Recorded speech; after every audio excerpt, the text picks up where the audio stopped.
Here's a quick podcast for all you true crime fans. The case of the missing Reeses. It was me at the store with my mouth. Motive?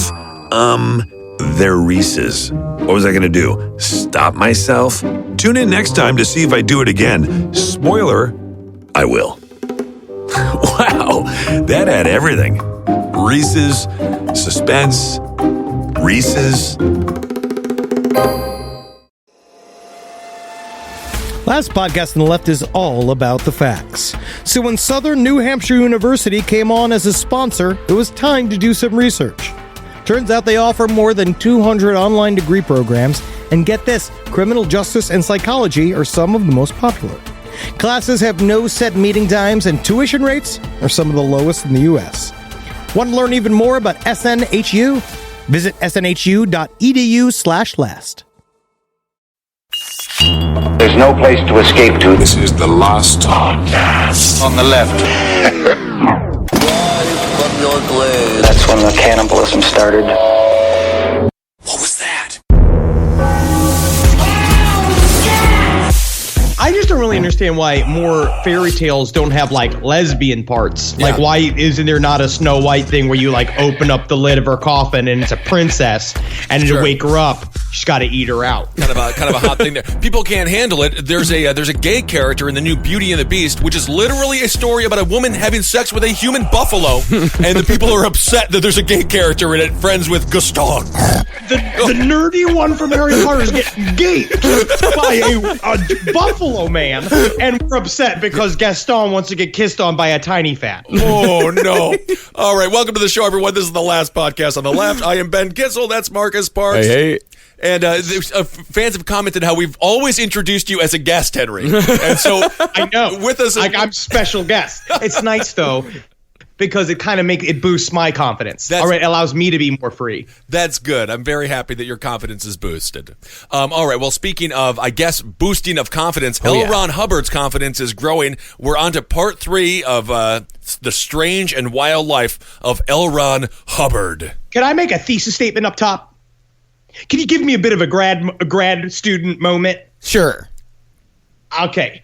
Now, I think what's important about covering L. Ron Hubbard specifically in the Scientology story, we're going to be covering a little bit of Scientology today. If you really want to know about it, you spend the fucking hours of research. Because I have tried to read several L. Ron Hubbard books and going through the tone scale and going through auditing and all the fucking PTS and all that bullshit, right? It's inanity. It hurts your brain. Yeah. But when I have watched documentaries, specifically the Leah Remini story and Jason Begay, both actors that came out publicly against Scientology after being in it for years. Right. They all have the same problem. They can't speak badly of L. Ron Hubbard. They hate David Miscavige. Right. They hate what the brainwashing has done to them and the idea of disconnection, but they still have a hard time in saying that L. Ron Hubbard was anything but a Jesus figure. But what we're trying to do here is show that he's just a flip-floppy fucking soft-bodied man who made up bullshit until becoming a millionaire. Absolutely. And they bought it.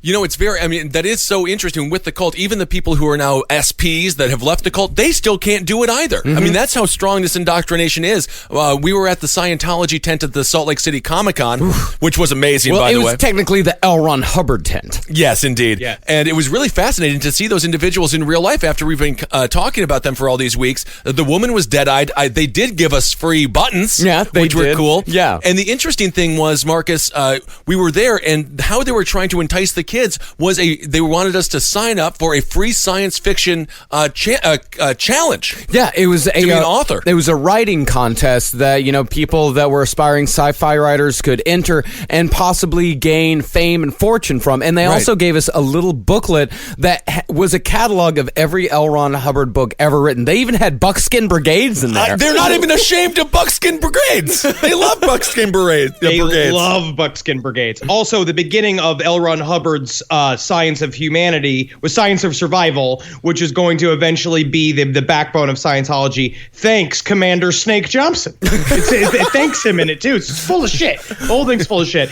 But I just remember because it's like, we never got to meet Jesus if Jesus was real, right? We never got to meet Muhammad if Muhammad was real. But the thing is, we have actual documents on L. Ron Hubbard. We know he was full of shit. Yeah. And this is the story of that trail of shit, like a diaper's been split open by a razor, which is a bad thing to do to a child. Absolutely, and a diaper. Now, when we last left L. Ron, he had landed in Wichita, Kansas from Elizabeth, New Jersey, under the care of a millionaire real estate developer and true believer of Dianetics named Don Purcell. Also remember, he paid to fly L. Ron Hubbard from Cuba. He's been sitting in Cuba for like 2 months with Richard DeMille, who is Cecil B. DeMille's like grandson, who became like his like coterie, like his fucking little assistant. And apparently he would go to Ron's door and knock on it because he was the only one who had access to him. And Ron would open it with a glass. He'd open it with a 45. He brought a gun with him to Cuba, which you could do back in the day because it was easier because you could just wear a gun and like basically airport security was like, nice gun. And you'd be like, thank you. And then he went and he'd answer the door and he's like, never sneak up on me, Dick. You don't know what I'll do. That's kind of cool, though. That's the coolest story we've heard so far of L. Ron. He's living like Hunter S. Thompson. See, shit had gone south in Elizabeth, New Jersey, where they had started the first Dianetics Center. That shit had gone south real fast as Hubbard was terrible with money, and he was looking for a bit of a do-over. He founded the Hubbard Dianetic Foundation of Wichita, and Purcell was expected to pay for the whole goddamn thing without question. And through the HDF of W, Hubbard published his second book under the Dianetics banner, Science of Survival. And oh God! So no, this is an actual brick and mortar institution, right? Yeah. He's starting to. This is the beginning of him setting up little Dianetics foundations and eventually Scientology foundations all over the world. He learned that this is how you spread it. It's basically you create franchises. Yeah, he flipped it like McDonald's, where it's like now you can run your own branch of Scientology, but then he has to come and check up on every once in a while, and he has to send his like super loyal acolytes. Now this fucking idiot Purcell is just hemorrhaging money because he's pulling a real fucking Chips and JoJo going out there, and he's covering these fucking these new buildings in Wichita with all of the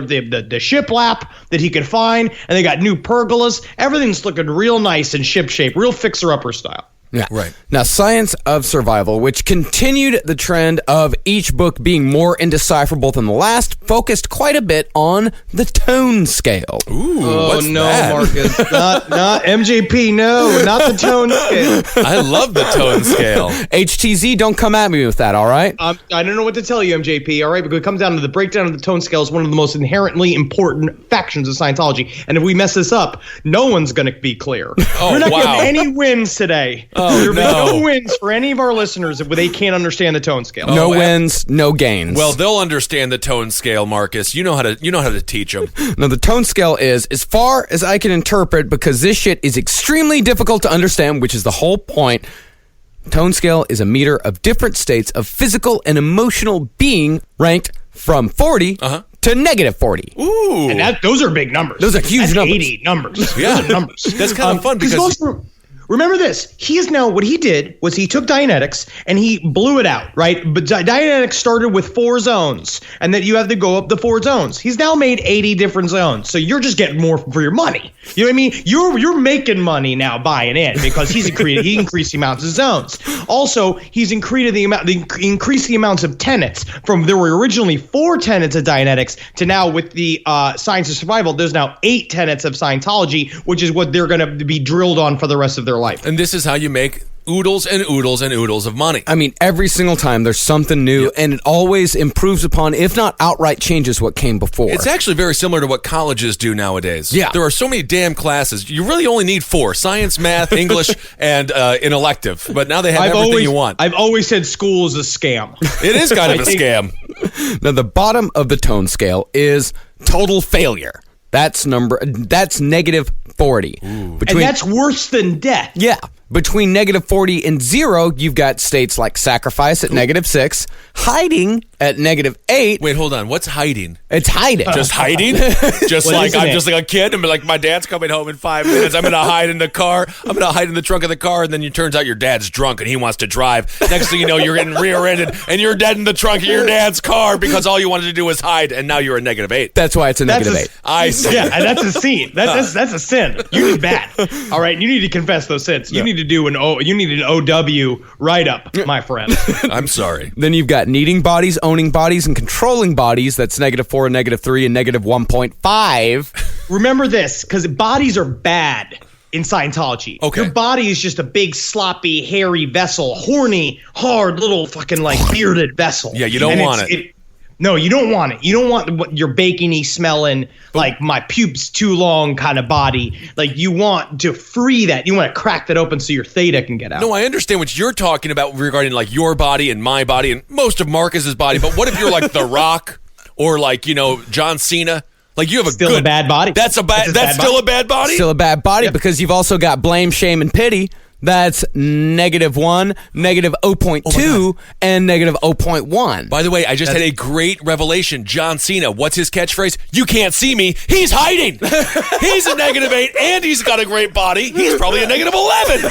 He's an SP. He's That's an SP right there. But he's a positive person to the naked eye. But in reality, he's an SP. Suppressive He's an SP. personality. Can't see me. Wow. The 0.0 is body death, which implies that feeling pity is somehow worse than death itself. Body death is just kind of put in there at a 0. And it seems like he started at a 0 and then he started figuring out, I think we really need some negatives in here to really push the fact that it's negative. And they're like, all right, you love numbers. I get Just it. write your fake ass numbers. Now, apathy, grief, propitiation, despair, fear, and anxiety are also a bit better, but still worse than the most common state, covert hostility, which is 1.1. Or 1-1. Now, it's very common to call people a 1-1. If someone's gone 1-1, it means that they are they're bad, and because what's the covert hostility? Technically, what it means is that it's somebody that can smile at you and then stab you in the back, and it's the most distrustworthy. It's a terrible person. But this is not a negative. We are in the positives here. We're still technically we're in the positive, But it's still negative. We're also gay. We're gay. All three of us are gay? No, that's what 1.1 is. 1.1, covert hostility, is also the level that homosexuals sit at, and this is where the gay cure of Scientology comes in. And I love that we include this. No one realizes Scientology is extremely homophobic. Extremely homophobic. But it is interesting with the negatives being better than death. Or being worse than death, you know, because that does lead to that mentality of if you leave when people talk about leaving the cult, it being a suicide. Yeah. Also, the back of this, you got to remember, what we're going to get to is that we're including past lives. When it comes to like the negative realms, you have to take hours of courses to understand that is the cumulative engrams of billions of lives you've led. You're getting way ahead of yourself here. We got... This is, by the way, I said Marcus was going to explain everything. I am very confused, but I'm getting it. So you're getting it. We cannot bring past lives into it just yet. Okay, good. We've got to understand the tone scale first. I am a billion years in the past right now. I'm sorry. I had a bunch of that Trader Joe's coffee concentrate. Natalie explained to me after I've already had 2 full cups of it that it's supposed to be watered down. Yes, I learned that hard lesson as well the other day. I was up for about 30 hours straight. I am a human drum solo right now. Like I am the song Wipeout. All right, so we got the negatives, 0 being the death, we're at a 1-1, and this is homosexuality. Yeah, we're at 1-1 because I don't really know how homosexuality is considered covert hostility, but this is still where they put gay people. And where the gay cure comes in is that if you are able to move up the tone scale past 1.1, not gay anymore. This is Michelle Bachman, Marcus Bachman, gay conversion therapy. Yeah. This is like very Republican and very evangelical Christian in a way. Very much so. Well, yeah, and because a 1.2 is called still desperately hungry for cock. Because that's just where you are. Because they get you up because no matter what you do, no matter how clear you are, you're still going to be a homosexual person because you're born that way. You can't change that. There's no yelling at an ashtray that is going to fix wanting to make love to the person that you love. What if you'd be like, Be a dick. Be a human penis. You could turn Be a anything dick. into a penis if you put it inside yourself. I guess But then so. chaos magically, you've made it a penis. I see. So But you're also in science of survival. He specifically states really quickly, because I try to read this. He states really quickly that if anybody is under a 2.0 on the tone scale, they deserve no civil rights and should be immediately destroyed. This is a man that Hollywood, the supposed liberal elites in Hollywood, have fallen in love with. He is the deity of the left in Hollywood, and this is the truth behind what he actually thinks. I wouldn't say he's the deity of the left Oh, in Hollywood. absolutely. I'd say he's the Tom deity Cruise- of like John Travolta. And who is the deity of Hollywood if not, Who is the Peter of Hollywood if not John Travolta? Tom Cruise and John Travolta were the two biggest names in Hollywood for decades and decades, and L. Ron Hubbard was the god. Yeah, but not anymore. Now John Travolta is perennially made fun of for his hairpiece. He's slathered with cum because he's just letting the guards off, because he's just having sex with every masseuse and pilot he could get his grippers on, which I think he should. He should. John Traw should be himself. We've said that on page 7 thousands of times. Well, he did very well in the O.J. Simpson documentary. Yes, he absolutely did. Did. So if you're moving up the tone scale, you go from covert hostility, then you go through states like boredom, disinterested, mild interest, cheerfulness, action, games, and postulates. What does that mean? What does postulates mean? Because he even says this in a footnote in Dianetics. Sometimes I'm going to verb, like before anybody understands what he's doing, he's like, I'm going to verb nouns sometimes. And now this is an uncommon practice, but I use it in order to more elucidate my points by just essentially just makes up words. He does. And says he says words mean other things than they're supposed to mean, which is a central tenet of fascist thought, right? Because it's destroying your concept of reality immediately. Truth, yeah. And it's a hypnotic suggestion also. There's another whole concept called stacked realities that he uses, which is specifically confusing jargon and then hides messages in it. It's a hypnotic suggestion bullshit thing. When you walk into a room and he's like, this is where we have all the bunk beds, this is where you'll be sleeping, and it's nothing but canoes. Isn't that wild? Like, no, that's a bed, I promise you. That's not a rowing boat. So after you get to the highest state of the tone scale, up at 40, you have reached the serenity of beingness. Ooh, that does sound fun. And apparently with serenity of beingness, it means you can tell someone to do something, and you can make someone do something against their own personal will and against their own personal sense of propriety. Like, and so in the end, the very top level of Scientology that you're supposed to read is being able to go up to someone and be like, tie your shoes. All right. Untie your shoes. All right. Make love to me. And then it's like, and that's basically what they want. Well, they call it tone 40, and that's also supposed to be something that auditors are able to reach. If they used and they use tone 40 as like a verb, you've tone 40'd someone. And so this basically allows you to be a total asshole, a total manipulative prick, and not feel bad about it. Yeah. Because you're at level 40. Well, yeah, because then everybody else around you is a WOG, right? Which a term is for us, the people that are inherently suppressive. We are WOG, which stands for Worthy Oriental Gentleman, which is a naval term. That is true. It's a naval term for people who hadn't crossed like certain meridians, and so and then they became something called like steelbacks, something fucking retarded. Ooh. But the WOGs are bad. Wogs sound kind of fun though, like a wombat dog. It's a racial slur in the UK. Oh, it is. Yeah. Oh, well, I apologize to my friends overseas. Quite an intense racial slur. L. Ron Hubbard said it. We're not saying it. It's his word. Now, all of this shit is made confusing on purpose by setting these arbitrary states that sound good but don't really mean anything. Hubbard is setting himself and his organization up as gatekeepers that are the only ones that can help you decipher all of this. It's like the Upright Citizens Brigade. Theater school. Like improv school. Yeah, it's like improv. Yeah. Well, I mean, it is a situation where it's like a city planner is just like, we're going to make the lights all weird and the streets all wrong, and then we're the only place that's going to sell maps. That's really what it is. You just mess up everything and be like, what? You got to come to us for answers. It's very simple. It goes to the very beginning of the fucking Christian church when they started printing the Bibles in Latin because they knew that people could not read Latin. You needed to have a priest tell you what the Bible was saying. It's all about control of information. It's a cult thought. It's isolating people, specifically making them feel stupid, and that the only way that you could get fucking wozen up, #woke, is to listen to fucking my ass. It's kind of gaslighting in a way as well. Yeah. So, after the publication of Science of Survival and the establishment of the HDFW, pilgrims started making their way to Kansas. And one of those pilgrims was a pretty little teenager from Texas named Mary Sue Whip. I like her. Yeah, she sounds like a fucking Russ Meyer character. She does. They call me Whip because I don't wear pants, just many whips on top of my shoes. It's kind of fun. Mary Sue Whip is actually like, she wasn't that. It's not that she was that attractive, but she was a true believer immediately, like diehard. Yeah, she was And 19 when she showed up.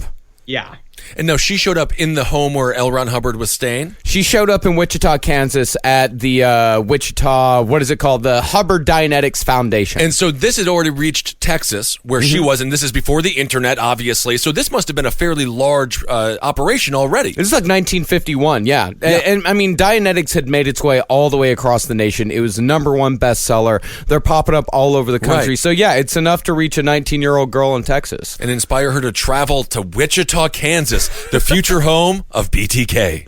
For the man who is literally an orange jack-o'-lantern man with a captain's hat on, that you show up and you just think is the hottest, most interesting, charismatic man in the world, which just shows the power of just talking well. Like if you could talk good and make good words, you can get Liz Aid 24/7. Also, yeah, just confuse them and have people look to you for answers, and you being the prize they seek. So Hubbard took a shine to little Mary Sue almost immediately, and within a few weeks, the newly divorced burgeoning cult leader had a brand new chickie to warm his bed, and the two would be married soon afterwards, and she would stay by his side throughout his life, right up until her loyalty landed her in prison. Wow. Which we'll cover in part 4.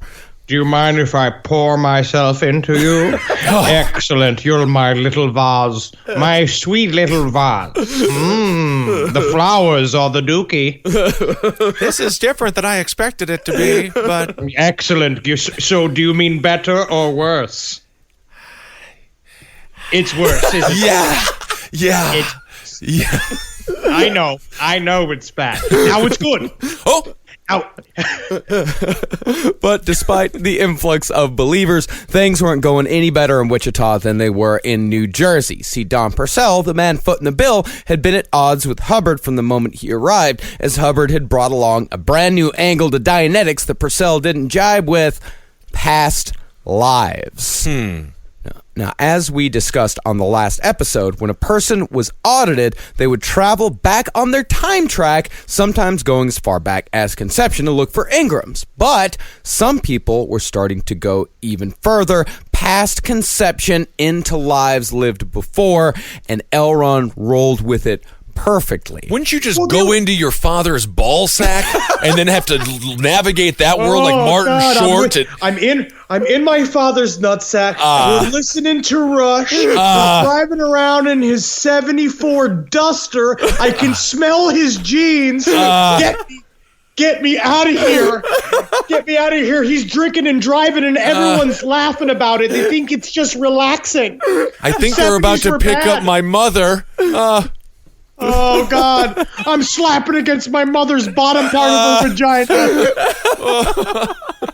So, how was your experience in auditing? Refreshing. Good. Refreshing. I feel good. But also, think about this. Because people were in the auditing session, were just making shit up. Yeah. Right? So you're forced to come up with shit all the time. You're auditing. So you're making shit up. So what L. Ron Hubbard does is he automatically knows that you're making shit up in these auditing sessions, right? So he then flips it for you and says, no, you're not actually making shit up. I'm going to make you feel better about your own lies and tell you you're making up past lives. And they're like, whoa, I am. Because now they're fucking thousands of dollars deep. Yeah, there are a lot of money in at this point. And going back to what you were talking about with UCB, this is Del Close. This is Improv 101. Say yes. Yes, and. That's what I do when I read a menu. I say, I'll have the chimichanga, yes, and the bean burrito. So you mean to tell me I only have to spend about $3,500 to be on an improv team with a bunch of other admins and a couple people who are convinced they'll be on Saturday Night Live called Mission Improvable? That's correct. That's incredible. Yeah. So now if you just take your wheelchair over here, that would be wonderful. See, this is how L. Ron magically turned these past lives into cold hard cash. See, with a new life came a whole new set of Ingrams, and it expanded the process almost towards infinity. He even got into the game himself. One day, he showed up at a lecture with a considerable limp, and when people asked what had happened, he said that during an audit session, he had traveled on his genetic time track to a Civil War battle in which he had been wounded, but he hadn't had time to finish running the whole scenario, hence the limp. And that's called you can't what's the term? It's you didn't finish your cause of action. What's the God damn it? Oh, there's so many Scientology terms. What's the Scientology term? He didn't finish running the scenario. He didn't, running the reality, and he'd fucking. It's like him coming and be like, "Oh, I'm sorry, I can't wear a shirt today." I at one point about 4 billion years ago, I was a cute little Pomeranian, and man, those puppies were just hungry, and my nipples are unbelievably sore. Yeah. I was chock full of milk. Cute Pomeranian, though, I'm sure. Yes. I wish I could go back to the days of being full of milk. Can you imagine the money I'd save on milk? Mm-hmm. Martin Short in Inner Space. Love that movie. No, can you just explain really quick? Ingrams, yeah. Ingrams are marks that are left on your brain that keep you from being a happy person. Ingrams are marks left on your brain in your reactive mind that are keeping you from becoming a fully and totally realized person. And so once you are able to identify the Ingrams that are in your reactive mind, you can refile those Ingrams in your analytical mind and delete them as if your brain was a computer. That is exactly where L. Ron Hubbard is right now with this stuff. All right. The pain doesn't hurt you. And now that you've had past lives to it, now you not only you have to get rid of your Ingrams in this life, is that you got to go back and get rid of them in each one of your past life as well, which creates the endless flow of money coming in. And meanwhile, Purcell is sitting around being like, this was just supposed to be kind of like therapy. Mm-hmm. And he's just like, I don't really understand. I was not a knight at the round table, even though I'm having images of it. But mostly I just think it's because I went to medieval times one time and I loved it. And I had many dreams about it because my section won. And it was really nice to feel the validation to be a part of a winning crowd. I can't wait to go to medieval times. Oh, this one out in New Jersey. I'm going. See, and and Purcell was also starting to get tired of Hubbard because Hubbard was starting to fuck with Purcell because L. Ron Hubbard was starting to do he was starting to do weird, like almost faith healing type shit, right? Where he would tell everyone in the audience, like, okay, everyone in this audience, you don't need your glasses anymore. Leave your glasses at the door in this bowl, and you will not need glasses anymore. And Purcell was blind as a fucking bat. Yep. So he takes off his glasses, he puts them in the bowl, and he's fumbling out of the room because he can't see anything, and L. Ron Hubbard is sitting there laughing at him. There's also a very famous televangelist, Benny Hinn. Mm-hmm. He used to do a very similar thing, and he would whip people's canes out from underneath them, and he got multiple lawsuits because those people needed those canes. And their knees were all detached. They would go to the hospital and be like, what did you do to your knee? Be like, he took my cane. And he got sued. They only need those canes because they're PTSs and they're connected to some form of SP. I think it's because they have a football injury. Like, what a good way to fuck with a group of nerds and tell them they don't need their glasses anymore. Because you can totally do that in high school right now. Like, if in your school right now and there's a kid with glasses and you're remotely either a cool dude or a hot woman, you can be like, you don't need your glasses anymore. You're like, I'm pretty sure I need them. Like, I'm pretty certain. You don't need your glasses anymore. All right. So can we maybe go get a soda pop? And do people still do that? Hey, where'd you go? Hey! Oh, God, I'm in a world of clowns. That's kind of fun, though. I always like it when I lose a contact. You can make anybody's face to be what you want it to be. But Hubbard, before he could turn all that past lives bullshit and all of his faith healing bullshit into his ultimate money-making scheme, Scientology, he had to settle present debts, as a court had ruled that the HDFW was ultimately responsible for the debts of the Elizabeth, New Jersey branch of Dianetics. And Purcell felt that the only course of action was bankruptcy, because at the end of the day, even though Purcell was a big believer in Dianetics, he was also still a businessman. He thought, all right, bankruptcy, we declare a bankruptcy, we have a do-over, it's totally fine. Hubbard, though, he refused to do that because he saw it as admitting failure. You know, it's very interesting. This country it's rare. Bankruptcy is unique to America in a lot of ways. Germany doesn't have it, for example. And it is sort of like, erase my debts, and then they can just be like, bankruptcy. We have that in this country. You don't actually have to be a magician. You just have to file paperwork and you can erase all of your debts. It doesn't have to be magical. Because money is fake. Yeah. Because the part of that weird money is fake thing that you kind of forget after a while, being like, debt's just a number on a computer screen, and they just have us hostage to that, which is why capitalism works, right? That's the whole point, is that you're supposed to go make more money and have your back against the wall all the time. So you want to make more money, and then you're just constantly working, and you can never you're just a bunch of worker bees. Well, money is funneling money back. Comrade. Yeah. No, my money is very real. Very real. One could argue it greatly improves your life. No, money is fake. Give us your money. You don't need your money. Give us your money via Patreon. It's patreon.com/lastpodcast-to-the-left. You don't need your money. For those that don't see, Henry is waving his hand in front of the camera. So hopefully I'm that tone convinces. 40ing you. Oh, wow. Just give us your money. This podcast is brought to you by Squarespace. Squarespace is an all-in-one website platform that helps you stand out online. Yes, that's right. You don't have to smash your face with a hammer. You can just start a business. It's got everything you need on Squarespace, from securing your domain to building a professional site and showcasing your work all in one place. Let's say you want to show everybody how you can carve your ribs out of your lower abdomen so that you look more like a Ken doll. That's amazing. You can bring your vision to life with AI-powered design or curated templates, plus flexible editing tools that helps you create something that truly reflects your style, especially if you are somebody that is trying to corrupt the young men of America. That's what Squarespace is really going to help you. Squarespace makes it easy. It makes it easy for you to put all that together, and you just go to Squarespace and do it all. Thanks, Braden. Head to squarespace.com/left for a free trial. And when you're ready to launch, use offer code LEFT to save 10% off your first purchase of a website or domain. Hey there, everybody. Is your cell phone bill too much money? Are you getting that bill and you're like, hey, what is this? I can't believe for what? For 5G? Are you crazy right now? $100? I don't even barely got any bars when I'm just sitting in my living room. Okay? You don't have to deal with that anymore. Are you ready for this? $15 a month. That's right. $15 a month on Mint Mobile. Yeah, baby. Get their wireless plan. Because they're just sitting there on the T-Mobile 5G network, and it's just $15. Your whole life, you're just paying all this money every month. You're like, why? Where's it going? It's going to these phone companies that are robbing you. So go to Mint Mobile. Let them help you talk to your mom. So get your new wireless plan for just $15 a month. Go to mintmobile.com/LPOTL.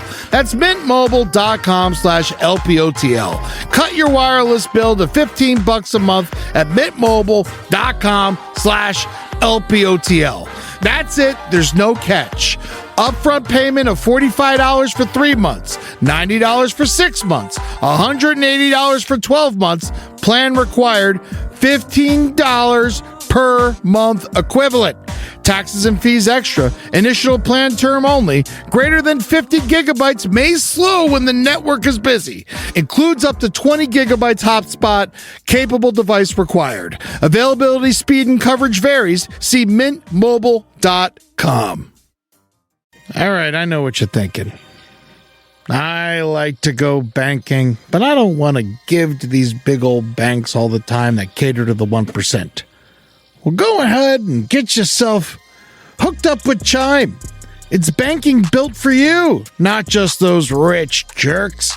And they got thousands of fee-free ATMs because why pay to get your own money?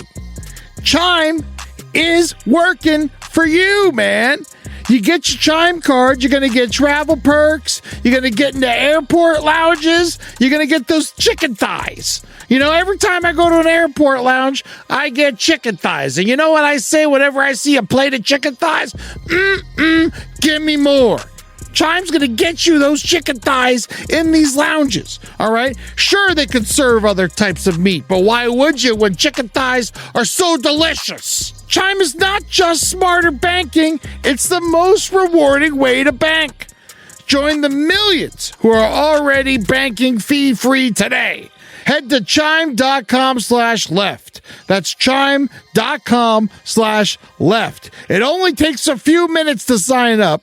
Chime is a fintech, not a bank. Banking services for Chime Card provided by Chime's bank partners. Optional products and services may have fees or charges. Stated cashback for Chime Prime only. No minimum balance required. For more information on travel perks, go to chime.com/disclosures.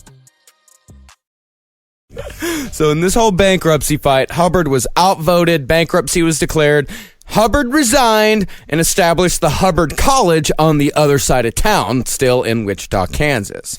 And Hubbard College would be the birthplace of what would become the centerpiece of Scientological belief, the E-meter. Now, the E-meter, still in use today, is a metal box operated by the auditor with a lighted dial, adjustment knobs to fiddle around with, and a wire connected to two cans that the person being audited would hold. And the It's essentially a lie detector. Yeah, it has the same technology as a lie detector. But way defunct. I mean, it's not. It doesn't actually indicate if you're lying or not. It doesn't. It's not accurate. It does give readings. That is true. It gives readings. There is a dial on it, and it does do things with the dial on it. The dial does jump at certain points. See, the auditor would then ask questions relevant to whatever level the auditee was currently on and interpret the reactions. And the E-meter did, in fact, read reactions. It's like Henry said, it's very similar to a lie detector test. It's like galvanic some other bullshit. Yeah, but lie detectors also do your blood pressure and your heart rate and all of that shit, so it adds extra dimensions to it. But the E-meter just like kind of spikes, and the goal you're getting for, you want a floating needle. Like it spikes every time you have some sort of emotional reaction where it'll bump to the other side, and then you want to get it where you remembered something so much and you've cleared it, right? Where so you've sat in it and you no longer have any emotions attached to the energy to that memory anymore, so it just hovers. So you sort of want it to be like a perfect dick pic on Grindr. You don't want a real rock hard, but you don't want a real softie. You don't want a rock hard one because that's too committed. That's too aggressive. Too aggressive. You want it just to be full. What could I be? One of those. Yeah, absolutely. Now, here's some examples of questions people might be asked during an audit or commands they might be given. What solid could others have others understand? Watching a buddy's dog. That's a good solid, right? That's like a solid you could do for a buddy. All right. What wouldn't another mind others communicating with? Ooh, it's just... Is that like a Buddhist cone? Am I supposed to? Is it? If I answer the question, am I wrong? Is it one of those where? What? Can you ask it again? I'm trying to. What wouldn't another mind others communicating with? What wouldn't another mind's others communicating with? Jessica Simpson. What is Jessica Simpson? I would not mind if Kissel was talking to Jessica Simpson. Yes, that is. I would like to speak with Jessica Simpson. My mind wouldn't mind speaking with the other mind of Jessica Simpson. Perfect. And lastly, spot some owned sex. I was good in bed like 2 months ago one time because I was the perfect ratio of drunk and stoned.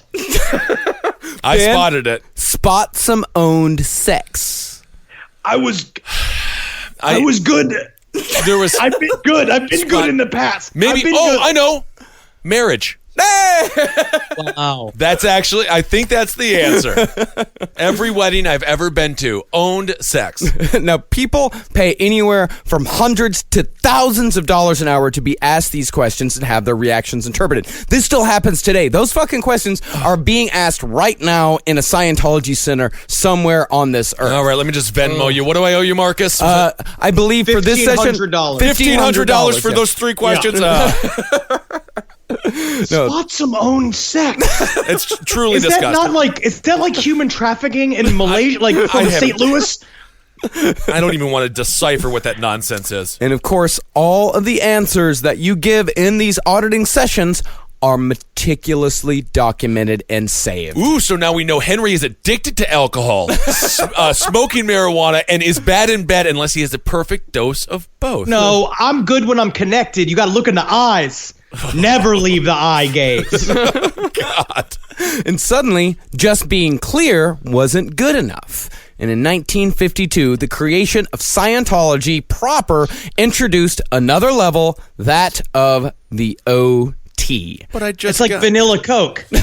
Yeah, it just stinks because someone worked so hard to, they thought they were going to win the game, and then they're like, it's time for more. Well, you got wins, but you don't have enough gains yet. Oh, I see. And they take it back, right? Every single time they do this, and they're talking about, it's like when David Miscavige shows up later on, we're going to find out that becomes the new game. Everything gets rewritten all the time, and then you got to pay for it all over again and get cleared again. Yeah, that is the game he sets up right here. Yeah, and Miscavige has introduced new games throughout the years. I think even as even as late as 2005, he keeps introducing new tech. And that's what they call all of this stuff is when you hear Scientologists talking about the technology, they're talking about all of these auditing techniques. They're talking about all of the things that they do in order to reach the level of OT, operating Thetan. See, Dianetics only had to do with the body. Scientology has to do with the soul, of which Hubbard, quote, had come across incontrovertible, scientifically validated evidence of the existence of. And you cannot argue with me with that because I just wrote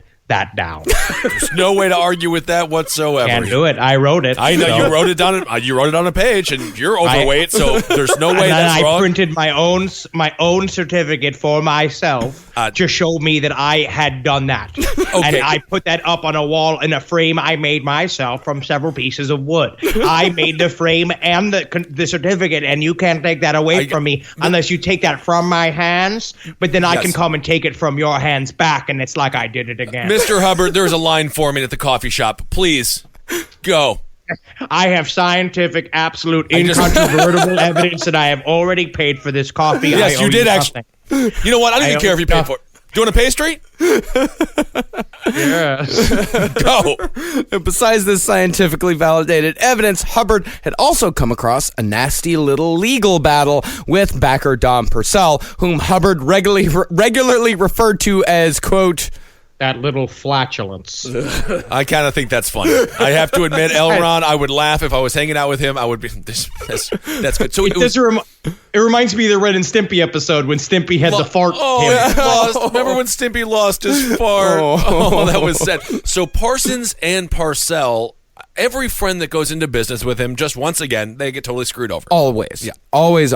And he still has children, by the way. He's been a deadbeat father, too. Yeah, absolutely. So it seems that since Purcell was responsible for past debts, it was also possible that if Purcell took care of those debts from Elizabeth, New Jersey, he would also end up with the rights to Dianetics. So Scientology was, at this point, essentially Hubbard's backup plan, just in case the Dianetics gravy train was lost. So Hubbard had to come up with something completely new, and he did so with typical sci-fi flair.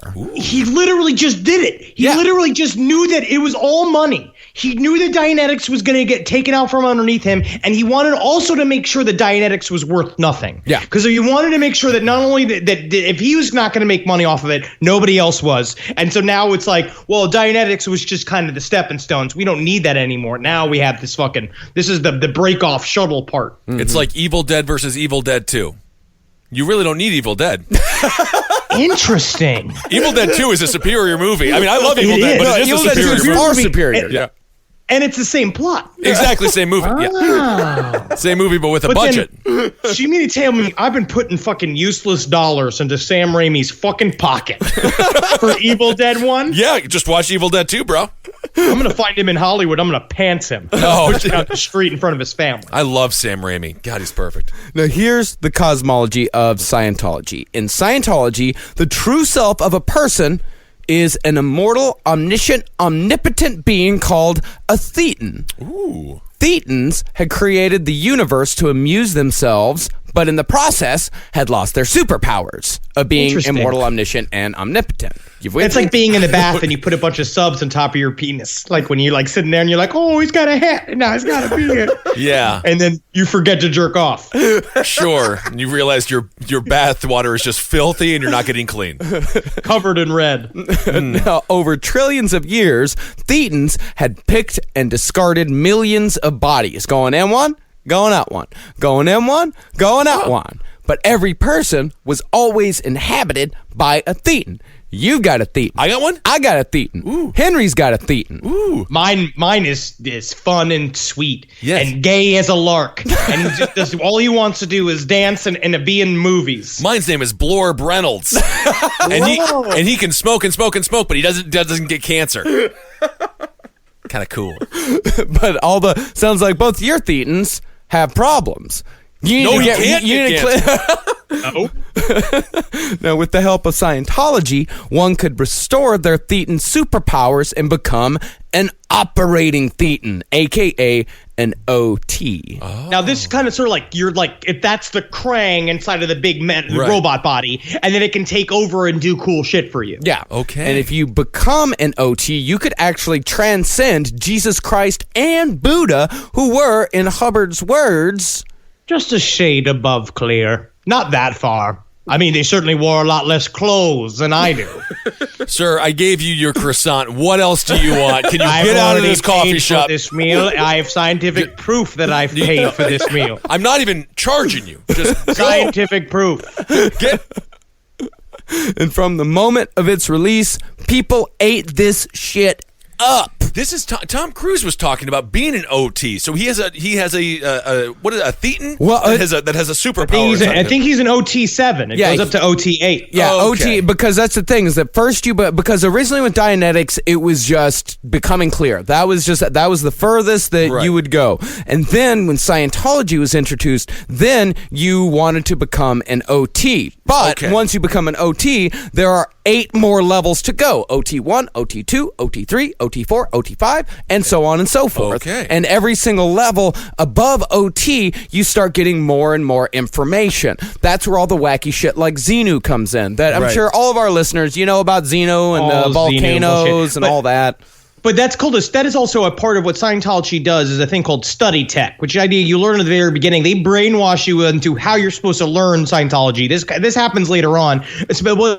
It got birthed at their new British home, but it was this idea of there are gradients and MUs, right? Misunderstood words. These are the only 2 things that are keeping you from getting Scientology. So if you end up in the higher OT levels and you hear the Xenu shit and you're like, oh, I'm not into this at all, it's because you did not properly follow study tech, and you do not gradients are like slowly learning bit by bit over time. So he builds this in to slowly roll you up to ludicrous bullshit that then you're forced to recognize because you're $125,000 deep into the program. Exactly, and you would have to admit that you're wrong. You have to admit that you led your family astray. It's highly embarrassing. It's highly embarrassing indeed. Yeah. So again, it's like you've been on a Herald team for 5 years and you didn't get a Saturday Night Live audition. You don't know why. I heard they were auditioning your specific type this year too. Now, the Thetan theory was perfect for a sci-fi writer, as Hubbard was given essentially limitless scenarios to play around with, and his followers responded by giving him scenarios that were just as fantastic. One pre-clear, completely on his own, said that he had arrived on a planet 74,000 years ago and had battled, quote, black magic operators who were using electronics for nefarious purposes. I think he was just yelling at a black operator for Sprint. And he's just like, I'm gonna spin this. This is a different planet. This is what Hubbard said further about that story. He now goes to another planet by spaceship.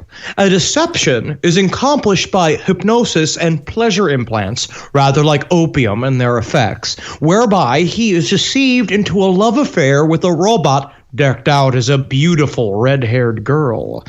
And that's how I like them. If I were to have every robot in the world, I'd put a red wig on all of them. You should see my toaster. Singed hair all over it, but I'll fuck it anyway.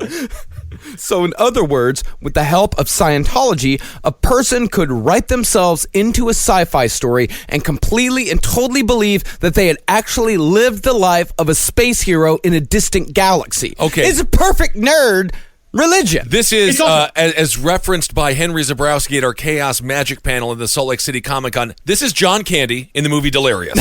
He wrote himself into the script and found love, which is, by the way, sexually predatory. It's a great idea, though. It's a great idea. But you can't that's how you made it work. But he brainwashed a woman technically, wrote all the words for her, and then she fell in love with a huge man. Yes. How do you think it works? How do you think I dated my redhead? You build a fantasy. Is that what you're calling your girlfriend now? My redhead? You're like Billy Crystal and my giant. This is my redhead. Is that how you introduce her on the red carpet? Yes. Yes. See, Hubbard, I lied to her. That's how she stayed. That's basically what you just said. Insurance isn't one size fits all. That's why drivers have trusted Progressive's Name Your Price tool for years. Just tell Progressive what you want to pay, and they'll show you coverage options that fit your budget. Visit Progressive.com to find a car insurance rate that works for you. Progressive Casualty Insurance Company and Affiliates. Price and coverage match limited by state law. Call me a squirrel, 'cause I'm covered in acorns. That's right. So many people are focused on where their money is today. And Acorns is the financial wellness app that cares about where your money is going tomorrow. Let Acorns work for you. You put acorns in the ground and you're gonna get trees tomorrow. That's right, investments. And with the Acorns potential screen, you could find out what your money is capable of. I always do that. I'm like, I want to invest in something that I like. Let's say cheeseburgers. Okay? That's kind of hard to do. Acorns will help you find a cheeseburger that is right for you. So sign up now, and Acorns will boost your new account with a $5 bonus investment. Wow! Join the over 14 million all-time customers who have already saved and invested over $27 billion with Acorns. Head to acorns.com/left or download the Acorns app to get started. Paid non-client endorsement. Compensation provides incentive to positively promote Acorns. Tier 2 compensation provided. Potential subject to various factors such as customers' accounts, age, and investment settings. Does not include Acorns fees. Results do not predict or represent the performance of any Acorns portfolio. Investment results will vary. Investing involves risk. Acorns Advisors, LLC, an SEC registered investment advisor. View important disclosures at acorns.com/left. This is a paid ad by BetterHelp. You know, stigma shows up in a lot of different places. I know I had to explain to my handyman about the devil imagery in my home. I had to explain that in our home, El Diablo es bueno. And he reluctantly agreed. I think largely just because he was in my home and he was scared. But over time, he began to see, the devil can be my amigo. See, even in 2026, stigma can get in the way of a lot of things, right? My handyman almost didn't put up my floating media cabinet, right? You gotta get support for your mental health. Maybe you've encouraged friends to consider therapy while avoiding taking the first step yourself because you're busy, worried what others will think, or telling yourself you should handle it alone. No, you need a team. Get therapy with BetterHelp, the world's largest online therapy platform. Give me a space to slow down and talk through what's building before it feels unmanageable. So let's take a short questionnaire to identify your needs and preferences, and BetterHelp will handle the initial therapist matching work for you. Their industry-leading match rate means BetterHelp typically gets it right the first time. Feel confident knowing BetterHelp therapists work according to a strict code of ethics and are fully qualified. So don't let hesitation hold you back. Find support with BetterHelp. Sign up and get 10% off at betterhelp.com/lastpod. That's betterhelp.com/lastpod. So Hubbard followed up the rollout of Scientology with The History of Man, which he introduced as, quote, a cold-blooded and factual account of your last 60 trillion years. You're welcome. In this, he introduced the genetic entity, aka GE, which was a low-grade soul that occupied your body alongside a thetan. This gave Hubbard yet another thing to get rid of, as the lower being GE was chock full of engrams, and most people's GE engrams had to do with clams. Hear him out. What? Hold on a second. Okay, Hear so him out. we got SPs, OGs, GEs. They just sound like car companies. Dude, I mean, it's LRH. It's all of these acronyms.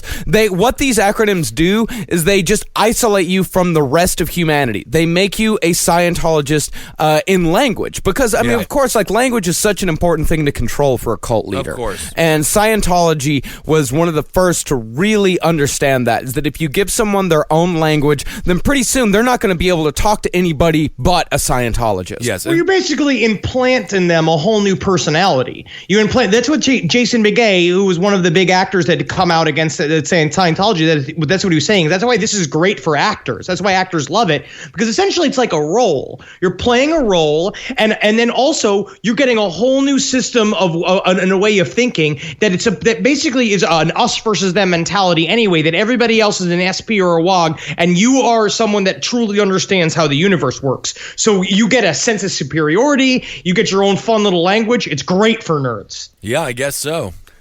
Now about the clams.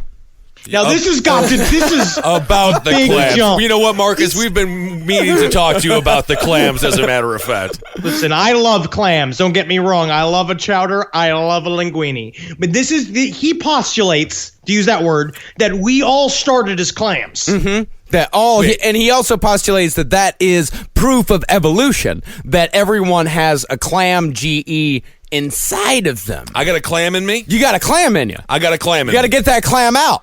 I got big ass clam. Well, how the hell do I get the clam out of me? Well, okay, I'll tell you. Please, God. I found out I got a thetan inside of me, and there's a clam. I guess he's eating it? What is he having like a little Italian dinner inside of me? If you were a clam, you'd be like a gooey duck. Have you ever seen those clams? They're big, long. Oh, those are disgusting. You eat the worst food I've ever seen in my life.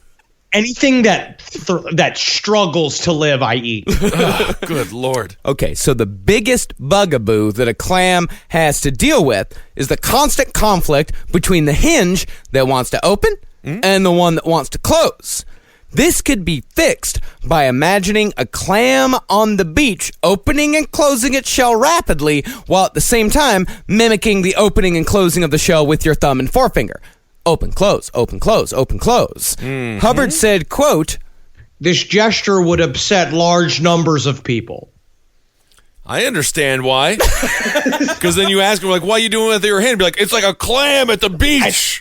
I'm making a clam. It's clam hands. I'm making clam hands. Yeah, I'm sticking with my idea that this man just belongs in the corner of a dark Wisconsin bar, just slamming curds and getting trashed. Be like, yeah, look at my hand. I call it clam. It's kind of fun. Well, you're literally online for the public pool, just running around going, clam hands. Clam hands. Clam hands. Clam hands. Well, wait till you hear about the Weeper and the Boohoo. Yes. The Weeper and the Weeper, also known as the Boohoo, were so named because these creatures pumped seawater out of their shells as they breathed. And this was the source of pre-clears who were unable to cry, and also the source of a fear of falling, as boohoos were often dropped by predatory birds. So what are we even doing here? Is that like, what are you even talking about? It's like, even in that first meeting, I'd be like, weepies and boohoos? What are we doing? Why are we doing this? They sound like salty candies. Well, I mean, that's not the sound you make when you're sounds like Willy Wonka things. Here's a weepy. Here's a boohoo. Why are my pants down, Willie? Well, the thing is that all this stuff, like, Scientology has been insane and indecipherable from the moment of its inception. All of this stuff is totally, this isn't something that they spring on you. This is something something that you read in preparation to become a Scientologist, but that's all a part of the allure. How much money would I have to spend before I hear about the weepy and the boohoos? I think you're about $15,000 in at this point. You know what? I'm beginning to think there's something to these weepies and boohoos. I'm about $15K in debt that tells me that's right. You have any idea how many pounds of clams are worth $15,000? That's what I come to. I'm like, how many pounds of clams I could buy for just $15,000? I'd just rather do that. Oh, and absolutely. Have the clams. Yeah. See, all this is a part of the allure of Scientology. If someone was already into Dianetics and it gained them positive effects, then of course they wanted to know more. So they'd buy Hubbard's next book and the next and the next. All of these books, these weepies and boohoos, all this shit is available publicly. They're selling these in bookstores. But each one was harder to understand than the one before. So in order to understand them, you had to have someone teach you how to understand it. And in order to have someone teach you how to understand it, you had to pay more and more and more money. And you need an institution for them to teach you in. Honestly, do you think if that you if you read any one of these books and you truly believe you understand it, you're lying to yourself. You have to be lying to yourself. Do you think that L. Ron, did he understand the con? Yes. Oh, yeah. So this is, and so he must have been openly like laughing at these individuals. He was. Yes. There were, they would talk about it. When he moved into an apartment before the big move into the gigantic British Scientology center, like the first one, he was just living with a bunch of people, and he would come out and they said that he was like this really fun guy. He was like a friend of like some various like section of Scientology, and he'd come and he'd play the ukulele and joke, and he'd make these dirty songs making fun of auditing. Like he would make fun of auditing and make fun of Scientology and do all of this shit. He knew exactly what he was doing. He thought it was funny, and they would laugh. They would just laugh all night, and then he wouldn't pay them rent, and then he just disappeared. Yeah, I would grab that ukulele out of his hands so fast and just smash it over everything. Gotta be so fun.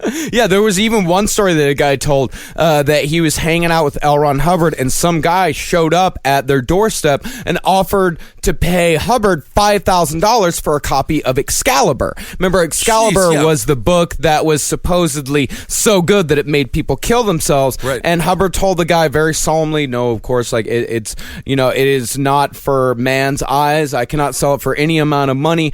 And then Hubbard closed the door and started laughing and looked at his friend and said, man, someday I got to get around to writing that bullshit. Wow. Very smart. Never open the box. If Joseph McCarthy taught us one thing, never show the briefcase. It's just full of vodka and porno. And that's all. I think that the whole mind of L. Ron Hubbard was tits and whiskey. Yes. Now, as far as, like, Henry, as far as you said, like, the people who tricked themselves into thinking they understood it completely, that would be the nerds, the eggheads. They brushed off all the weird Thetan and Boohoo shit as allegory, because he had people there that had, like, master's degrees in biology. He had people that were extremely intelligent, book smart, but we're still going along with all this shit. It's literally how people read Trump's tweets. But what did he really mean? No, he really meant that about Colin Kaepernick. He really meant that. Yeah, he's just saying it. Yeah, and there was no way that these smart people, there's no way, as intelligent as they were, that they could ever be taken in by such nonsense. It can't be that this person is just spouting this bullshit. There has to be some deeper meaning. In Trump's case, he has to be playing 4D chess. Oh my God. Some bullshit like that. I interviewed a friend of mine who was a conservative, and he literally said he's playing 3D chess. No, 4D chess. No, he said 3D chess. He's getting it wrong because it's 4D chess. I didn't realize it's 4D. I should have corrected and be like, no, actually, he's so smart. He's 4D chess. And these people... The man couldn't identify chess pieces if he wanted to. He'd be like, what are these shitty little statues? Yeah. Like, you just now, which one do I stick up Melania? No, leave it alone. And so these people, they went further and further and further. They got in deeper and deeper and deeper because no one wants to admit that they've been played for a fool. No one wants to admit that they were wrong. No one wants to admit that this thing that they went all in on is actually complete and total horseshit. It's embarrassing. It's like whenever I go to watch the Knicks play at Madison Square Garden, they're down by 50, and I'm like, they got a shot. They got it. They can still pull this off. Everybody plays fool sometimes. That's what happens, bro. And it's written in a song for a reason. It's like only fools rush in. That's another fucking tight lyric that actually does happen. We used to say everyone plays with food. Everybody plays with food when ain't hungry. Yeah, that was fun. So within a couple of years, Scientology had started to organically grow small pods all over the world, particularly in England. In 1953, Hubbard took control of a group that had spontaneously appeared in the UK and dubbed it the Hubbard Association of Scientologists International, aka HASI. He does do a good job with naming his buildings. He's great at it. Yeah, he's awesome. Now, meanwhile, back in the U.S., Don Purcell, after enduring legal attack after illegal attack, as well as some mild gang stalking, had given up his fight for Dianetics. And so, with both that and Scientology firmly in his control, Hubbard incorporated the Church of Scientology in California in February 1st, 1954. Was this church tax exempt? They did not yet. They did not get yet. tax exempt status until the mid to late 90s. And do they still have tax exemption? Yes. Yeah, of course they do. Yes. Brilliant. That's why they Good can still job, exist. government. Yeah, that's why they still exist. And the story of how they got tax exemption, that's very well covered in Going Clear. Yeah. If you haven't seen Going Clear, go and it's just great. It's just I mean, it is they pretty much They Scientology personally harassed IRS agents. Scientology won tax exemption how the Russians won World War II. Just keep throwing bodies at them. Just keep throwing bodies, and eventually they will surrender. Now, when he showed up in England, they were incredibly weary of this man showing up with this weird cult in this church and all shit. But he showed up as a botanist. And he said when he appeared in England that he was there doing these experiments proving that plants can feel feelings. And that's why they let him in, and they covered him as this famous botanist because he said he was a former nuclear engineer turned botanist. yeah, You could just say things back then and people believed you. yeah, You can do it now. No, you can't. They can Google search you. It doesn't matter. We're living in a post-truth world, bro. Well, not like that. yeah, yeah. I mean, we're not living in a post-resume world. Not yet. It's harder than ever to lie in a lot of ways. Yeah. So this whole move of incorporating Scientology as a church, it was the perfect move for Hubbard. First of all, being a church, Scientology could take advantage of all the constitutional rights that a religion was owed. Second, religion was big business in post-war America. If you didn't know, under God wasn't added to the Pledge of Allegiance until 1954, and it wasn't until 1956 that "In God We Trust" was made our country's official motto. The 50s were truly the beginning of the religious clusterfuck that the United States is today. This is the rise of Billy Graham. This is the rise of the religious right, the evangelicals. All this shit started in the 50s, and L. Ron Hubbard was smart enough to grab a couple of those people that were looking for some meaning in the empty, hollow shell that was 1950s America. Other than Vietnam, which was huge, but oftentimes when societies have peace and money for the first time, and it's still very new, that's when religions spring up, when there's time to have them. Yeah. I mean, other than Nam, which was this obviously began the atrocious. rollout of anti-communist thought, right? And the communists at the time were viewed to be like an atheistic society. Yeah. So a part of this is psychological warfare happening inside of America to get to start being like, we're on God's side, they're not on God's side, and it allows everybody to join in on the fight against communism. And then also leads to the McCarthy era bullshit, where then it's okay to rat a bunch of people out because they're not with fucking God, and that they deserve to be destroyed, which is very similar to Scientology wanting to destroy anyone that is an SP. And it plays into limited government and those things. I follow God's law, not man's law, and such things. Exactly. Now, furthermore, being a church bolstered Hubbard's persecution complex. His enemies were no longer attacking an idea, they were now attacking a faith, which made his counterattacks even more justifiable. And it also strengthens him. Yeah. Because now of it's course. like, I'm obviously onto something. Everybody that's ever been onto something has been attacked by the government. Jesus, all these people have all been. So now look at it. All of this shit I talked about, they're afraid that we're too close to the truth. And then we will not be vulnerable enough because I'm going to make all y'all OTs. And then we won't be able to listen to everybody because the government will be suppressive people. Didn't the government at some point be like, this is a church, I want to start it? Didn't it be like, what's with these woohoos and boohoos? Can you tell me about those? The only woo-hoos and boo-hoos I'll allow are the crying that my family does when I leave on my many business trips, quote-unquote. As far as the attacking went, if Scientology was threatened in any way, Hubbard believed that the only way to defend was to attack. He wrote, "If you ever forget that, you will lose every battle that you are engaged in. Make it rough. Rough on attackers all the way." As we see time and time and time again. yeah. And then that is the first seed for keeping Scientology working, which we'll go into next episode, which is one of the most sinister tenets of Scientology that makes them so aggressive and a rough group to go against. You know, Tom Cruise jumping on a couch. It's funny. It's cute. That man destroys lives. And he tried to do that to Katie Holmes, but we love Katie Holmes. Absolutely. And, and the reason why Katie Holmes got Surrey out of there, we'll get into here in just a few minutes. Now, by 1956, Hubbard, in an impressively manic sprint, had written more than 60 books on Scientology and was releasing a new one almost every 2 months, each time introducing new processes and procedures that people had to pay to learn, many times requesting that they had to redo previous courses. So, okay, you already paid for this course? Well, actually, I discovered this new thing in my auditing in my research. He always says, my research. I discovered something in my research that says that, no, wait, what I said before, that actually wasn't right. This is right. Now you have to go back and redo everything else and also pay for it all over again. So you made a mistake in your lecture, and now I have to go back and redo it. Well, it's not it's not a mistake. I didn't make a mistake. I didn't make a mistake. But it's because you made a mistake. No, it's not a mistake. No. I did further research. But what did I learn the first time, Al? Nothing. You learn nothing. I learned nothing. Okay. Well, you make a good point. Yeah, and all those courses that people had to take over and over again, Hubbard got a piece of it all. Jeez. But despite making well over 6 figures a year in 1950s money, Hubbard still managed to stiff people for rent and bills at every turn, leeching off of his followers. And so, it came as quite a surprise when he let his current landlords know that he had bought the Maharaja of Jaipur's estate in Sussex, England, aka St. Hill Manor, which would serve as the de facto headquarters of Scientology for the next few years. Now, I would say that this is really the only period of time where L. Ron Hubbard himself was happy. Yeah. Because Scientology was small. He could completely maintain it. It was in that little manor. People were coming to him, treating him like a god. He was living in these lavish estates with many workers coming out there. It was as isolated as he always wanted Scientology to be. Mm-hmm. So how many people are we talking at this point? Are we in 10,000, 20,000, 30,000?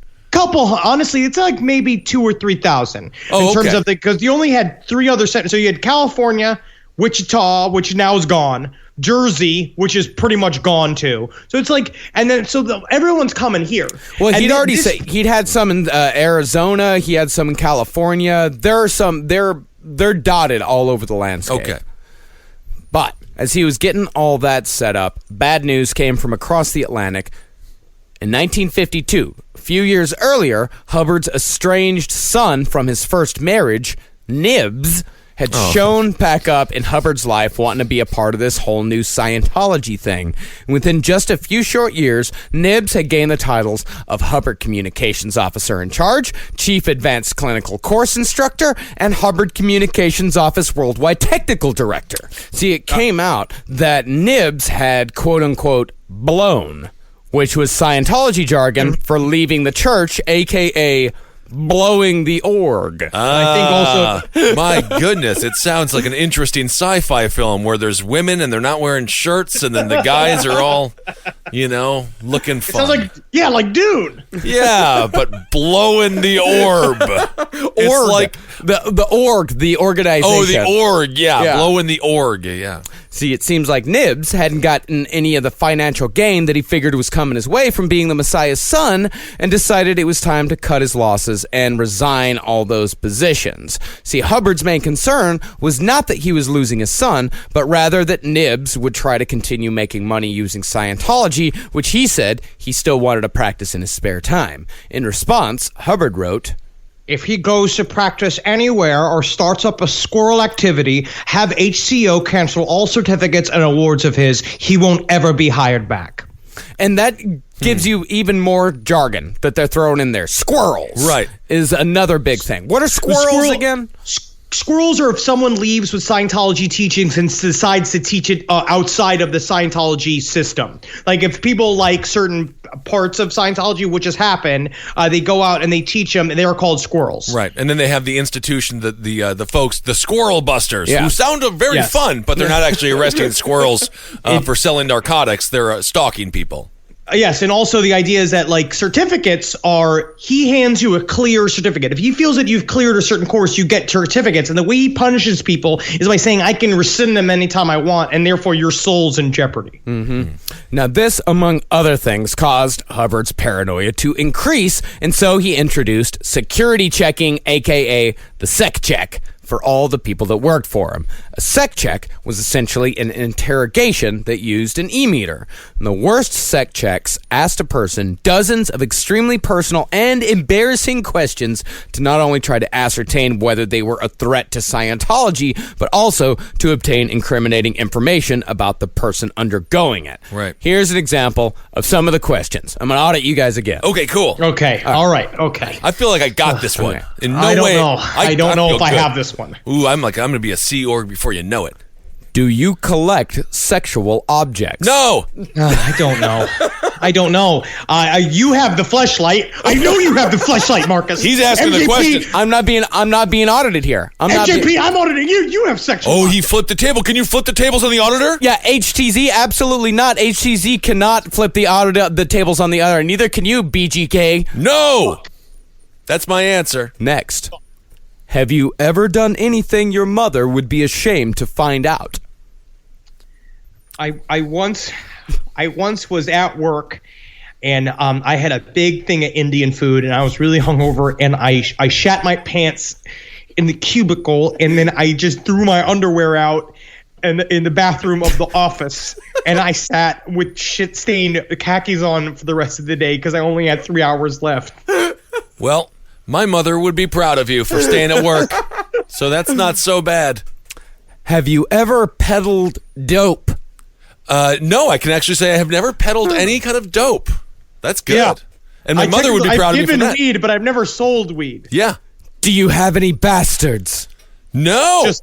Just my friends. Yeah. Unlike L. Ron Hubbard, I don't have any bastards. Are you upset about this security check? Absolutely. Yes. No, Kizzle, that's not how you answer. You answer go, no. No. Oh.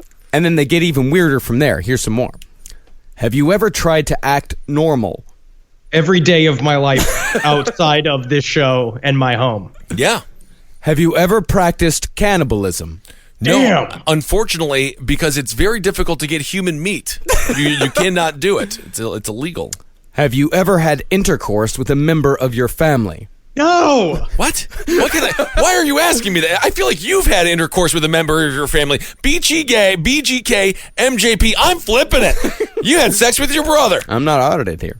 I'm not the one being audited. The way you like a strange- formally answered that question, Marcus.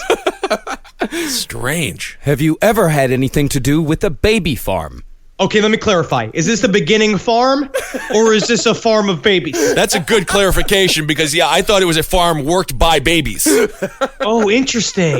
Yeah. That's a third option. I don't know. But in which case, no, I've never been to a farm where the farmers are indeed babies. I've never seen a bunch of stalks of babies growing on stalks. You know what I mean? What question in this check shouldn't I ask you again? The baby farm one. Yeah. Because I'm having even problems understanding what the baby farm is. I don't even know. Yeah, that's kind of the problem with that one. Maybe what would your mother not like about you or disapprove of you? Are you upset about this security check? I'm actually fine with it Oh, now. Yeah. no.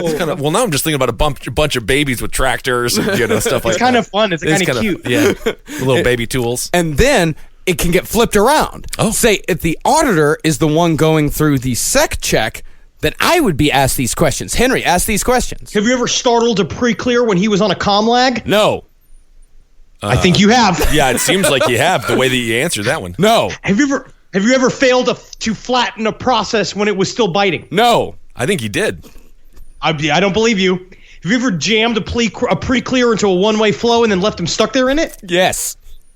Wow. Isn't that just you need to be jerked off until you're ready to think again? Is that giving someone a swirly? What is that? Yes. No, I can actually explain all these. Are you upset by these security check? No. Good. That's the only one I believe. No, so pre-clear when he was in ComLag, if you ever started a pre-clear was in a ComLag, which means that when you're asking questions back and forth in a TR session, when you're doing weird clearing questions, you don't answer him back. If you ever failed to flatten a process when it was still binding, it means you did not continue the auditing until you made the needle float. And if you ever jammed the pre-clear into a one-way flow and then left them stuck there, that's when you do stuff being like, are you a dog? No. Say it again. Are you a dog? No. Like you have to and then you leave them there. You don't finish the auditing sequence. Sounds like if you put a fat kid in a sewage drain or something. That doesn't seem Have I made any of this clear? No. See, and Hubbard's paranoia was so deep that he even created sec checks for children aged 6 to 12. And this is why some people say why Katie Holmes left Scientology, because at around age 6, that's when kids start getting introduced to this. And she's like, oh, my daughter's not going to go through all that bullshit. Definitely not. Here's some of the examples. What has somebody told you not to tell? My mother is Katie Holmes. I can do whatever the hell I want. Do you have a Daddy has weed. Do you have a secret? Who have you made guilty? Have you ever been a coward? Have you ever decided, someday when I'm grown up, I'll get even? If so, with whom? Are you upset by this security check? I am 6 years old. What do you mean, have I ever been a coward? I haven't had enough time to be a coward. Why are you asking me this, elderly man with gray hair? Someday when I'm grown up, I'll get even is like the basis for my entire career. That is the basis for all of our lives. Yeah, that's why we're here right now. Now, the sec check questions even extended to L. Ron Hubbard's wife, Mary Sue, who was by then playing an extensive role in the organization while also becoming one of the most hated people in the organization. People could not stand Mary Sue Hubbard. I believe she was a stickler.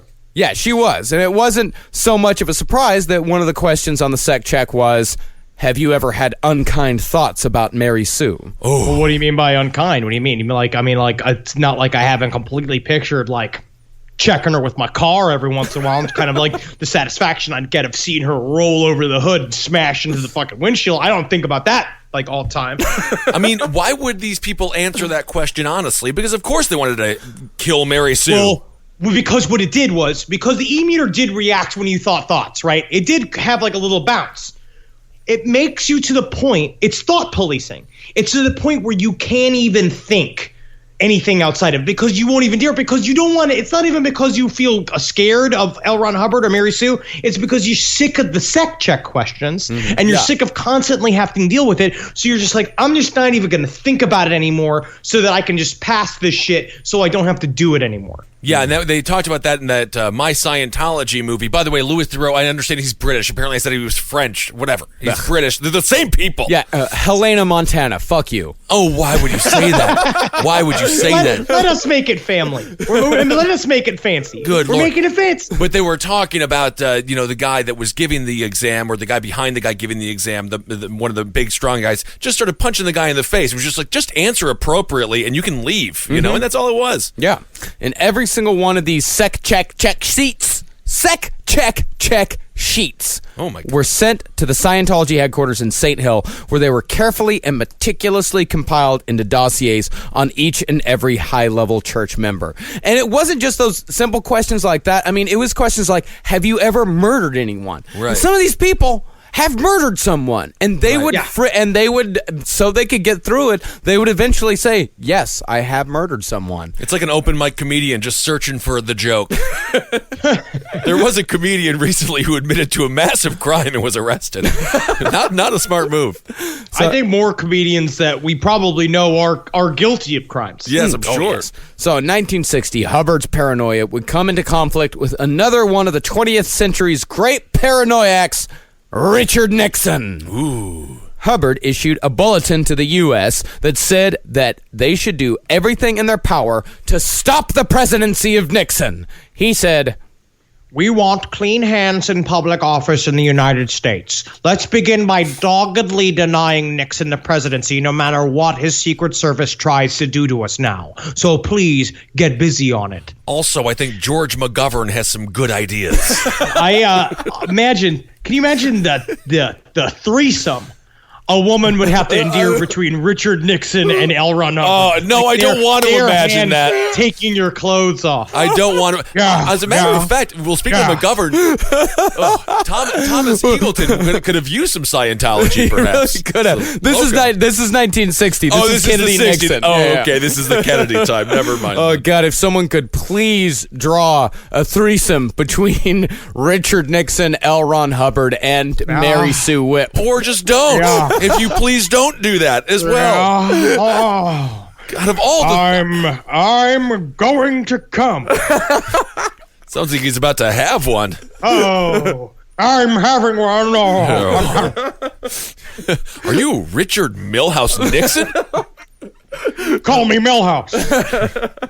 Now, Nixon lost in 1960, of course, but it probably didn't have much to do with Hubbard's bulletin. Nevertheless, it helped to further pad Hubbard's FBI file, which had grown considerably larger since the nutball had founded an official religion. He was already on their radar because he was constantly telling everybody that his organization was full of communists that needed to be rooted out. And then when he started the official religion, the FBI was like, oh, now we really got to keep an eye on this guy. But he wasn't completely antagonistic towards the U.S. Once Kennedy was in office, Hubbard offered the services of Scientology to help train and condition astronauts for the low cost of $25 an hour for 250 hours with the possibility of a group discount, cash only. Nice. Oh, that's a good move. That is a good move. That's a Men's Warehouse move. That's a liquidation move. Yeah, that's a steal at any price. Hubbard was so confident that Kennedy would say yes that he took a trip to the Washington Scientology Center to discuss with his staff how they were going to handle the coming flood of astronauts. Interesting, but I guess instead of buying it, they just raided the offices? Yeah, instead of sending astronauts, they sent the FDA to raid the Washington Scientology offices because the FDA had caught wind of this e-meter bullshit and were investigating them for false promises on products. Food and Drug Administration. Food and Drug Administration. Strange astronauts. Bad move on the part of the government, as it resulted in no charges and did nothing more than to bolster Hubbard and Scientology even further as a government group, because now they can point specifically to government persecution. They can say they raided our offices, they know we're onto something, they know that they are evil and we are good, so therefore give us more money because we need to fight the FDA now. It just shows you just got to never give in to trolls. You can never give in to these people because they use it. They flip it and they use that negative energy for themselves. But despite this, Hubbard, on his 52nd birthday, issued a general amnesty to his followers, saying, "Any and all offenses of any kind before this date, discovered or undiscovered, are fully and completely forgiven, unless you've eaten the last slice of pizza, and that is a crime that can never go unpunished. They punished them by spankings." Should have robbed that bank yesterday. I didn't realize today was the day that it all didn't matter. Now, this coincided with Hubbard's sudden revelation that he had visited heaven 43,892,832,611,177 years, 344 days, 10 hours, 20 minutes, and 40 seconds before 10:02 p.m. Daylight Greenwich Mean Time on May 9th, 1963. That is very exact, so you know it's real. It's got to be real. Elron, what was Jesus? What was he? Was he black or white or tall or short or? He was the blackest man I've ever seen, and I absolutely loved him. He was funny. He was smart. He could dance. He could do whatever it took. He was a funny, funny man. You know who was a piece of shit, though? Who? Fucking Beethoven. Really? Piece of shit. Him. He was bad. I hated. I did not like him. Moliere, gay as a skunk. A 1-1.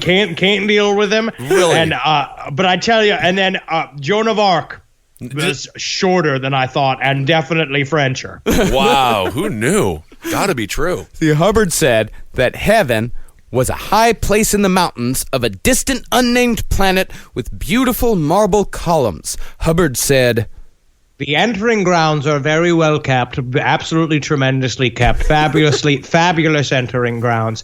They're laid out like Busch Gardens in Pasadena. Ooh, that is nice. But when Hubbard visited heaven again a trillion years later, 42,893,832,611,177 years ago, heaven had fallen on hard times. Just 3 years later, huh? 1 year, 1 trillion years later. Oh, 1 trillion years. I said 42,891,832,611,177 years ago. I see. The place is shabby. The vegetation gone. Sad. Low energy. The pillars are scruffy. The saints have vanished. So have the angels. It's sad. A disgrace. Absolutely not fabulous. Not tremendous. What do you think happened, Elron? Like bad government or Obamacare? I'm surprised you know what that is. It's a couple decades. I'm just saying words.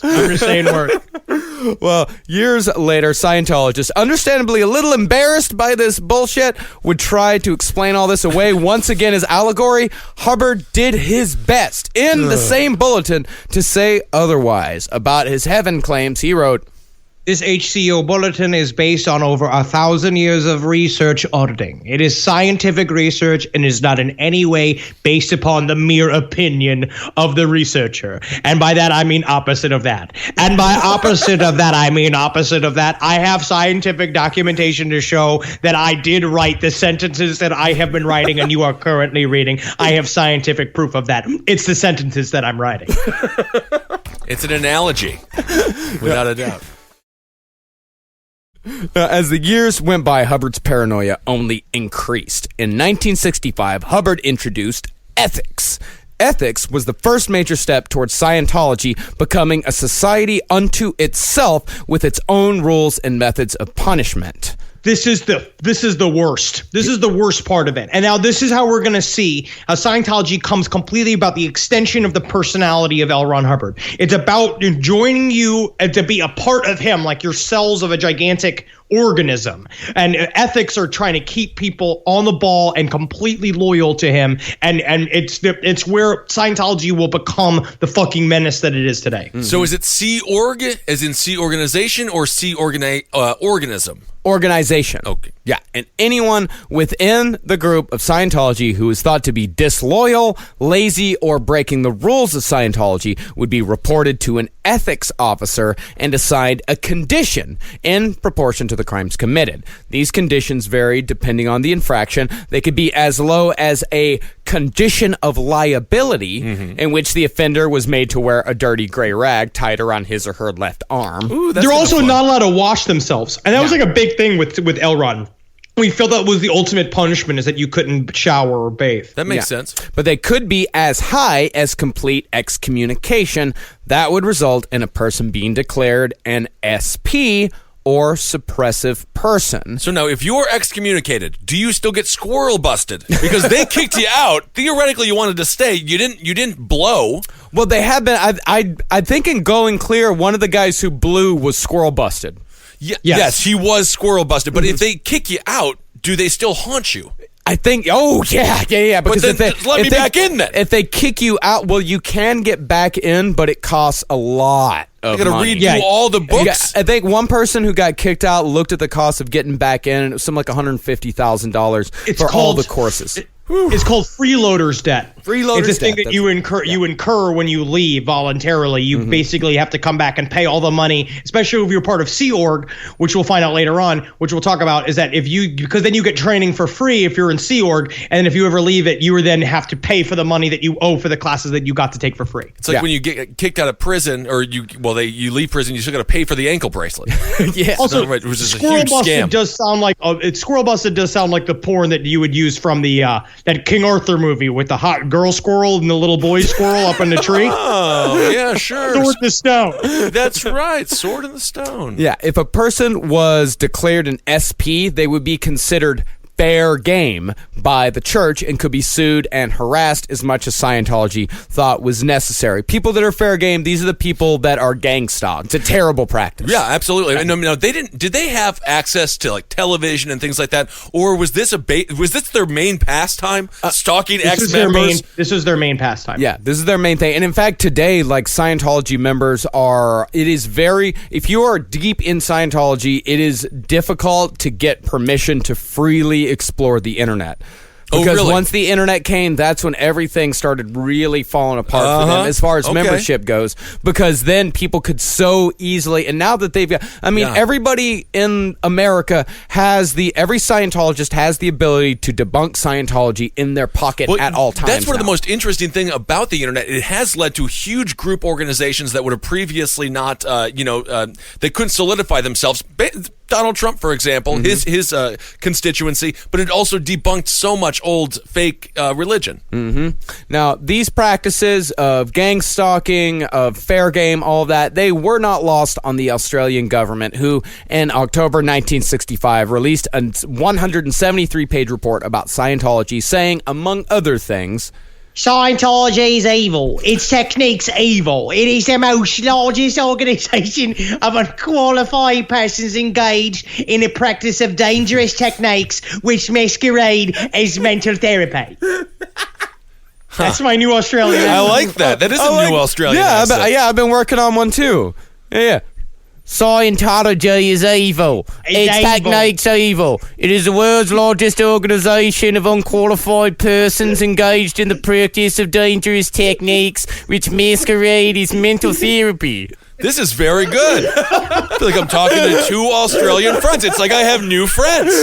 This is so good. Henry and Marcus never come back. I want Australian Henry and Australian Marcus at all times. See, the reason why the Australians were coming at him was because a few years earlier, Hubbard had declared that Australia was to become the world's first clear continent and had begun to lay the groundwork to have his organization spread the country over. But now we're going to learn that is going to be a ongoing thread with L. Ron Hubbard. He wants an entire country. He wants to be completely in charge of a country where no one can tell him he's wrong. No one can check up on his lies. Everybody worships him, and it's a completely isolated community. He's wanted to be a dictator from day one. Sure. That's all he's ever wanted. And in fact, in Australia, when they put out that report, they even pretty much named him as a dictator. They said the tactics that he uses are the tactics of a dictator. I mean, he probably could have gotten a state. The Mormons got Utah.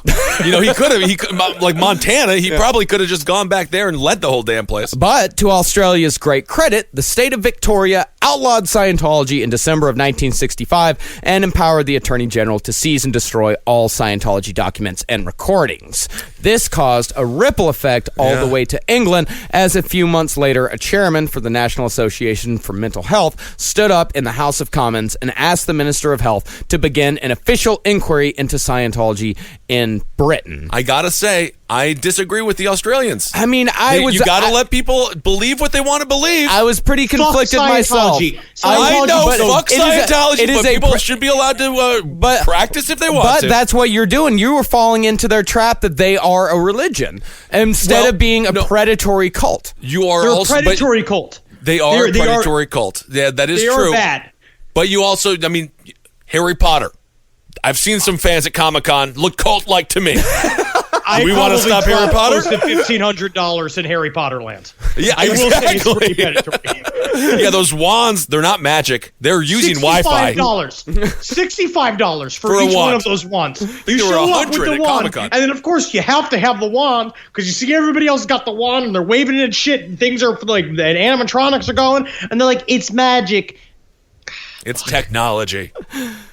Now, Hubbard responded to these allegations in Britain by hiring private detectives to dig up dirt on all the officials coming at him, but the detectives turned right around and sold the stories to the press, creating even more bad publicity.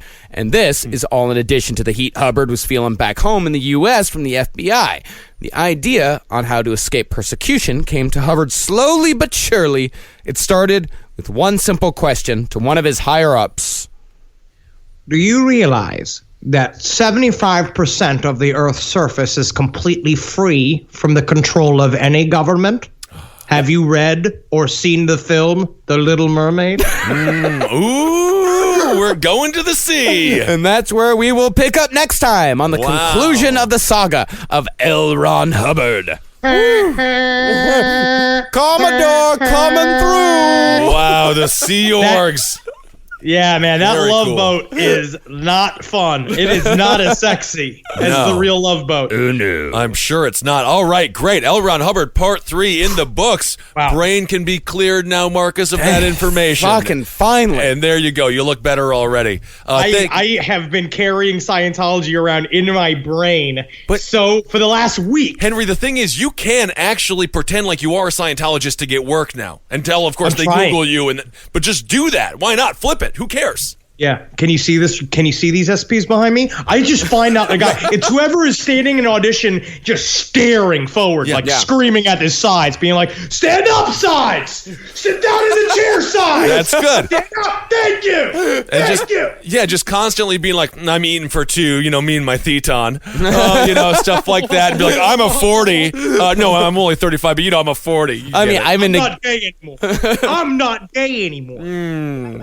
All right, well, yeah, that's it for this episode. We'll be back on the next one. Thanks to everyone, as always, for coming out to our last live show in Salt Lake City. Salt Lake City was fucking amazing. Dude, Thank you awesome. to everybody at FanX who brought us out there. Thanks to everyone at Urban Lounge who came out and saw us. You guys are fucking amazing. And if you have not seen us yet and you want to see us live, go to cavecomedyradio.com/live to see all of the upcoming dates. Yep. And if you want advanced ticket sales for any shows that come up in the future, because all these shows that we're doing are selling out, you can join our Patreon at patreon.com/lastpodcast on the left. For only $1, you get advanced ticket sales to every single upcoming show. Yep. And of course, there are rewards with each and every level after that. But You only sound like give to us. Are we Scientology? I was about to say, Are we only give to us. Money means Only nothing. Money is not anything. Just give us our money. Let us handle your money for you. Money means nothing. we will teach you nothing. Only give if you feel like you. Only give if you feel like you believe we deserve something. And we are of adding course, 3 and new of course steps you to our get stuff. Patreon page. Yeah, and you get stuff with each level. So thank you to everybody who's given so far. And we very, very, very much appreciate I it. gotta say, the people of Utah drank a lot more than I expected, and I really did appreciate the 1-ounce pours because, listeners buy you shots and stuff, and oftentimes in Chicago, for example, or Salt Lake or St. Louis, it's a full pint of whiskey. They call it a shot, but in Utah, it was actually 1 shot, and it made the whole night better. Totally. So thank you guys so much for coming out, and thanks so much for supporting all the shows here on CCR. We got some new Abel Against Top Hat shirts. We got some new Last Podcast on the Left shirts, which are awesome. And thanks for listening to Top Hat Roundtable, Page 7, Sex and Other Human Activities, Wizard and the Bruiser. Movie Sign with the Mads. Yes, Movie Signs with the Mads. All the shows here on CCR are doing so great, and it's all because of you. And you guys are really the best fans we could ever imagine. Yeah, and Noel, Shane, and Danielle in Salt Lake City, you guys showed us a really great time, and thank you so much. Hail Satan. Follow us all on Twitter. I'm at Henry Loves You, at Marcus Parks, at Ben Kissel, on Instagram, at Ben Kissel1, at Marcus Parks, at Dr. Fantasty, and follow Last Podcast on the Left on all of them, at LP on the Left. And follow me on Spotify. There it is. All right, everyone. Hail yourselves. Hail me. Hail Geen.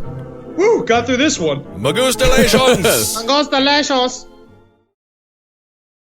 All right. Well, thank you guys so much for donating to our Patreon. Obviously, again, you guys know how much it means to us.